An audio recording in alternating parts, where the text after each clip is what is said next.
Hello everyone, welcome to the stream, which I would like to start with showing you a game which I played recently versus no other but the world champion Magnus Carlsen. It was a blitz game with a time control of 3+0, what means each player had 3 minutes for the whole game without increment. Magnus had white pieces, I kind of had no choice, so I played with black, and let's see what happened in the game. Magnus started with e4, I played e5, knight f3, knight c6, bishop e5. We are in the royal opus, a6, bishop a4, knight f6. And here Magnus played d3. Not the most popular move, but like the second most frequently played one. Bernal, also thank you for 1 year and congratulations. Daniel cheered Dex 100. Marvelous Daniel, thank you for 100 bits. Thank you everyone. D3, as I have said, it's not the most frequently played move. The kind of main move is castle. I can only say that if after castling black plays the most frequently move, which is bishop to e7, I believe that systems with d3 now, it's a little bit better setup, because the bishop is kind of already defined that it went to e7. Well, after d3 as played in the game, I could play the system with the bishop on g7. I played d6 and then system was g6. On the other hand, if you start with castling, you allow the moves like knight to e4, which is open royal opus. There are also quite significant differences between, in case black plays the systems with bishop c5 or b5, I mean the differences between castling and d3. So each move has its pros and cons, but what I want to say with all this, like when you are memorizing the opening theory, you really have to pay a lot of attention to the move orders, and you have to know like why this move, not the other move, what are the differences, and why you play exactly this move order.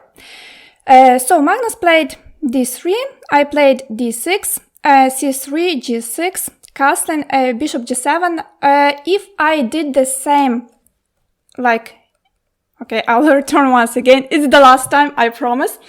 If I wanted to play the system with d6 and g6 here, it may be a little bit dangerous, because in case I play d6, there is d4 now, or after rook e1. So white doesn't lose the tempo on playing d3 and then d4. So back to the game. d3, d6, c3, g6, castling, bishop g7, like a normal development. Rook e1, castling, knight b to d2, rook e8, h3, useful move. I played h6, also a useful move, and I am kind of waiting where this knight from d2 goes. And only after Magnus played knight f1, I went for b5, bishop c2, and now d5. Why I was waiting for where this knight goes? Because in case I did the same, like if I played b5 right now, white would have played bishop c2, and in case I continued my plan with d5, then it could be quite unpleasant if that knight goes not to f1, but to b3 and then the nice square on c5. It may be done immediately, or sometimes there are ideas of playing first b4 and only then knight b3 and knight to c5. So the knight on c5 is much more active than the knight on f1, that's why I was waiting for Magnus to play knight f1, and only then I played b5, and after bishop c2 I played d5. I am still not sure I had to play d5 right now, and if you were following the game, or if you were following my commentary during this live stream, the computer here suggested a5 as the best move.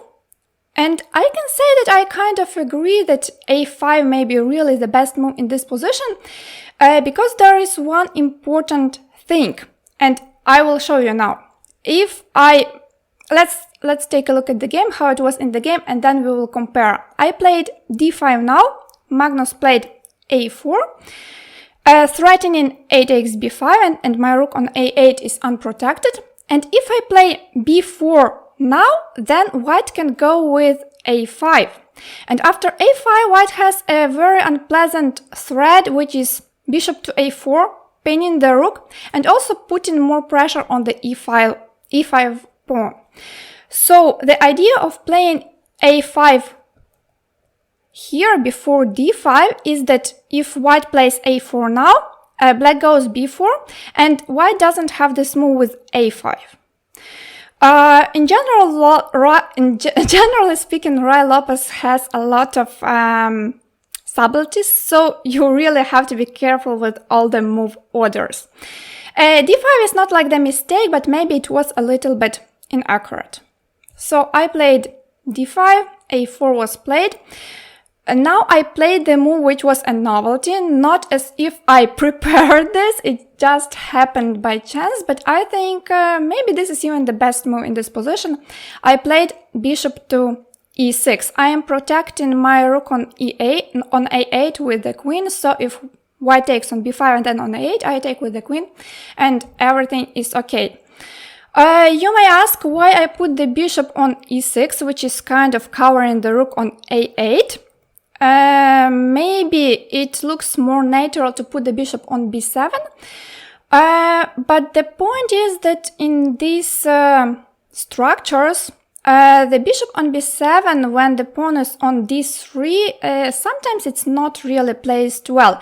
If white goes with d4, then yeah, the bishop is attacking the pawn on e4, but when the pawn is on d3, usually black tries to put the bishop on the diagonal, like on e6. That's why I played bishop e6. Magnus played knight g3. I remember the engines were suggesting like d4 or 8x b5, then rook a8 and then d4, and they were claiming white has an advantage. But this is actually on the lower depth, why I don't believe white is really better. Let's take a look at the lines, because actually they transpose to each other. You may start with 8x b5, rook a8 and then d4, or you may start with d4, then knight e4, and now take. There are too many exchanges. Yeah, I may understand white's position is maybe more pleasant, but still I believe like after b4 we are just trading too many pawns, and yeah, with the precise play it should be more or less equal. So knight g3 was played. White improved the position of the knight. Now I decided to play b4. I could even start with taking on e4 first. Maybe it was a little bit more precise, but b4 is, let's say, acceptable. Now Magnus played a5, the same idea we saw a few moves earlier.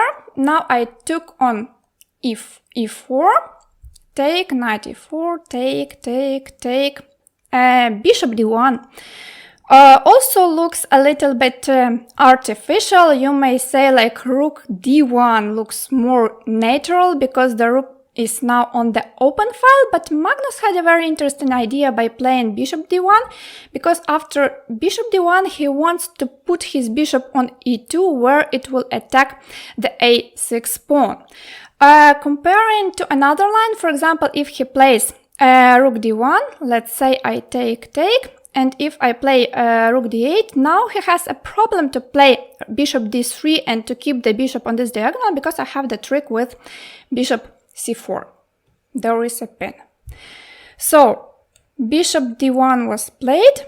I took on c3, take on c3. Now I played rook d8. Now if white goes bishop a4, the knight will not be under the pin. So Magnus continues with his plan. He played bishop to e2, and in this position I played knight to e7. To be honest, I like this move, and this move was even praised by Magnus Carlsen himself. He was streaming during playing this game. So Muzychuk is a very well-educated player, and she immediately spots a nice positional plan here, which is to go knight c8 to d6. And that probably equalizes the game, more or less. It looks a little bit strange, yeah? Because the knight is kind of well placed, it's protecting the pawn on e5, it's even kind of attacking the pawn on a5. At the same time, if to look deeper, the knight on c6 is not really very active, because the knight cannot jump to d4. No, this is not possible, don't do it, it was accidentally. The knight cannot jump to b4 because it's restricted by the pawn on c3. So the idea of this move, knight to e7, is actually to move the knight to c8, then to d6, where it will attack the e4 pawn. Maybe it will come to c4, or as it happened in the game, later on I even put it on b5. And then if white plays c4, which white will not do, I guarantee white will not do, because after c4 the knight will get an excellent square on d4. So that was the idea behind the move knight e7. Yeah, quite a long maneuver, but we can afford doing so because the position is not that very concrete and there are no sharp lines. I can also mention that the move knight e7 is not the top choice of the engines, and there were other possible moves. For example, it was possible to play bishop f8, because the bishop on g7 is anyway not that well placed, and it's better if I can then regroup the bishop to c5. Yeah, you have to be careful because the pawn on h6 is hanging, but if we, let's say, if we can play h5 and then bishop c5, it would have been really nice, because the bishop on c5 would be much more active than the bishop on g7. So bishop f8 was a reasonable move. For example, after bishop e3, black could have played rook b8 and then trying to put the rook on b2 and then c2. So this was one of the options. There were some other moves, but I played knight to e7. I first wanted to regroup my knight. Magnus played bishop e3. Very nice, very good, very logical, developing the bishop. I continue my plan. I played knight c8. Magnus played knight d2, nice place for the knight because it's both protecting the e4 pawn and also it may later on come to c4, or maybe later on, if there is a chance, the knight goes to b3 and c5. Now it's not possible because the bishop is controlling the square. So I played knight d6. Here Magnus played f3. Maybe he could start with rook e to b1. Because, with the idea to stop knight b5. But if he played rook f to b1, I think I would have played f5, and after f3, maybe I would have played king to f7. And in general, computer says like this position is more or less equal, but somehow I may say that it's a little bit more comfortable to play it with white, because here you have the target on a6, the bishop is controlling it, while black, it's not so easy to attack the pawn on a5. But, as I said, it's really like more or less equal. Okay, back to the game. Magnus played f3. I used the opportunities that now I can go knight b5, and that's what I did. Now the pawn on c3 is hanging, so Magnus played rook e to c1. You may see that Magnus doesn't move this rook because this rook is already on more or less opened file. Yeah, the pawn is on a5, so there are many squares. And also, yeah, it's better to keep the rook on a1. Well, I mean, making something like rook ac1 would not be that good. Because it's not so clear like where this rook from e1 will go. So, of course, rook e to c1. Now I played bishop f8. But wait, there was a really nice line I also wanted to show you. Bishop f8 is a good move, and I was talking about the idea of bishop f8 earlier, but there was a really very cool idea which I didn't see, but okay, it's very, very difficult to see it in the blitz game. Here I could play f5 immediately. I did it later, but I could play it immediately. And let's say Magnus continued with the plan and he played knight to c4. By the way, after f5 there is a huge threat of f4 and winning the piece, as if the bishop moves, the knight on d2 is unprotected. So after knight c4, that's why I actually didn't play f5 immediately, but after knight c4 there is a very nice idea, and it is to take on e4. And now you will not believe, but a very creative move, knight to d4. The idea is that we are attacking the bishop. The bishop can't go to d1 because the knight on c4 is hanging. If the bishop goes to f1, then there is knight b3. But what happens if white takes the knight? And if white takes the knight, then we take with this pawn, and now we are attacking the bishop on e3, right? And if this bishop moves, then we play d3, opening the diagonal for this bishop, which will attack the rook on a1. We are also attacking the bishop on e2. And also the knight on c4 is a little bit, not that well protected, because the bishop on e2 is not protecting it anymore. So it's not like black is winning now, because white has the move like rook a2, but after d takes e2, rook e2, and now let's say I play rook a to c8, protecting my pawn on c7, and the position is more or less equal. We have traded a lot of pieces. Well, it's difficult to believe white can win here. And actually, if some of the side can win this position, then I would likely say it's black. But okay, it's according to the computers, it's zeros, so the position is equal. I didn't see this idea with knight d4, and I played bishop to f8. Magnus played king f2, and I played f5 now, which could be a little bit premature, because every active move of the pawn is weakening some squares.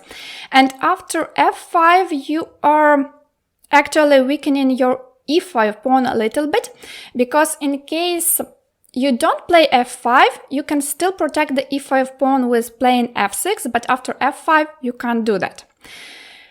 Anyway, I wanted to play actively. I played f5, and now it was Magnus' turn, who made an inaccurate move because he played king to e1. His idea was so that if I play f4, now he can move the bishop and the knight on d2 is protected. But it was better to do that by to stop f4 by playing g3, and soon maybe you will see why. Because after king e1, I played f4, which was a good move. He played bishop f2. And now I played the move. I made a really big mistake. I played c6. Really funny moment, because I knew it was a bad move. I was completely sure about it, and I still made it. Yeah, sometimes that happens. Sounds a bit strange, but let me explain why I played this. The idea behind this move, first of all, here I realized that I have something like 30 seconds, while Magnus had maybe 45. So that actually meant I have to make some move really very quickly, and I played c6 pretty fast. Like at this stage, it's more about moving fast and pre-moving rather than, really thinking about some deep ideas and trying to find the best move. So here at this moment, I thought like, what's white's threat? And it's obvious that more or less white wants to play knight c4 and take my pawn on e5. So one of my ideas at this moment was like that I can go with king f7, and in case white plays knight c4, I can guard the e5 pawn by playing king to f6, and black's position is quite good. But what I was not so sure about was like what's happening after king f7, bishop b5, a takes b5, and now a6. This position is indeed quite unclear, but that's definitely better for black than what happened in the game. Instead of king f7, I could also try to play rook b8. Well, more or less normal, but once again, if white plays rook b1, this one, or even this one, the drawback of rook b8 is that now it's difficult to move this knight. For example, if we take, the pawn on a6 is unprotected. And if we lose the pawn on a6, it's just game over because this pawn is very far advanced. But what was really great, that in this moment I had a fantastic move. I didn't see it. I think Magnus also missed it, and it was also missed by the commentator, so it was really difficult to find because this move is quite unusual. And the move I had to do was surprisingly knight to a3. When I saw it after the game, I analyzed the game, and when I saw that after knight a3 it's actually quite a big advantage for black, I was really very surprised. But the idea of knight a3 is very clear. First of all, we stop knight c4. Also, we are controlling the b1 square, so white cannot put any of the rooks on the open file. And what is even more surprising, that more or less the only move for white here, to not get really a horrible position, is like knight to b1, which is also very difficult to find. So after knight b1, I can play knight c4. Remember my maneuver when I was mentioning the c4 square? It was kind of a dream to put the knight on c4 when I played knight e7, but actually, as you may see, it was possible. And after knight c4, the knight can even move to e3 or to to b2 and then d3, so the position is really very, very good. But now let's speak about why c6 is the mistake. The idea is that now if white takes on b5, it's a very strange move now, because I can take with the c pawn, so that's why I actually played c6. But the drawback is that I am weakening a lot the important b6 square, and that's really very, very important, very crucial. Also, I'm weakening the d6 square, but it's not as important as the b6 square. So now actually the game finished very quickly. c6, knight c4 was played, attacking the e5 pawn. I took on c4, bishop c4. Now white enjoys the bishop pair advantage. I played king to g7.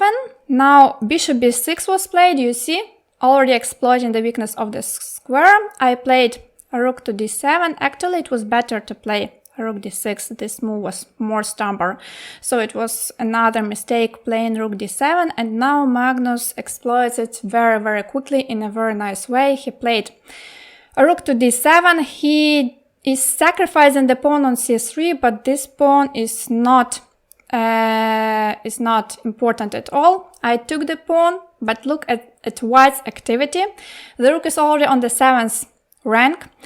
Now I cannot play bishop f6 because after bishop d8 I have to give the rook. So instead I played king h8, but to be honest it was not better, because now white has another idea with bishop c7, bishop g7, and now a nice tactical trick, not that difficult but still nice, which comes with rook takes d7, king takes g7, bishop e5, king f8, and now white takes on c3. Okay, it's not only about huge material advantage, but look at these bishops, look at these monsters that are controlling almost all the important squares on the open files, like b4, b3, b2, also these ones. I can't even move the rook because I have to protect this pawn on a6. I mean, it looks really very beautiful, isn't it? I really wished I was on the white side of this game, but unfortunately I played with black, and I made the last move, which was king e7. Magnus played e5, and And now I resign because it's really hopeless. This pawn is also moving, bishop b4, and also the king can come to the center. So no chances. Nice game by Magnus. I think also I played very decently, like most of the game, and if I didn't make this big mistake with c6, I could even have a longer decent game. So Magnus, thanks for the game. Thanks for this lesson. In case I play versus you some other time, I'll try to play a little bit faster, and also I will never weaken my squares. I think this is the lesson for all of us. Yeah, the game I wanted to show you. I hope you enjoyed. I hope you also learned something new out of it.